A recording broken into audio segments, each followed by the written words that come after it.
We had a great rehearsal last night, and this is a talented group of people.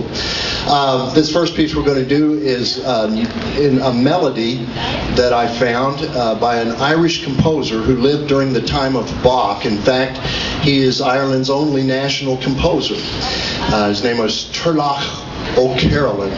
He was blinded by smallpox when he was 18, and during that time period, there was just nothing else for them to do. So he lived as an itinerant harper. He traveled from house to house and wrote tunes for people. He led a hard life. He was always constantly drinking, and hard to believe that if he's Irish, but you know. And he was always fighting, and he got in, even though he was blind, he got in fights. I can't imagine this, but he wrote this piece.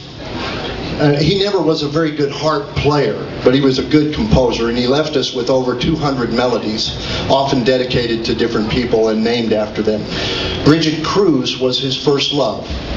He was dating her when he was 18, right before he got smallpox, and he wrote and blinded, and he wrote 4 of these melodies for her, and this is what I think is the most beautiful one. We just have the melody, no chords, so I had to arrange it for Ben.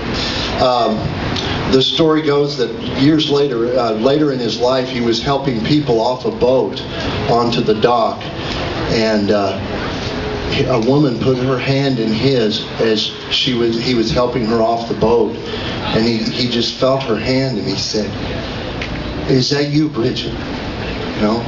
And I thought, boy, that's really the most touching story I've ever heard, or that's one of the most outstanding pickup lines I've ever experienced. So we'll go with the former, not the latter. This is Bridget Cruise, a melody by Turlough O'Carolan.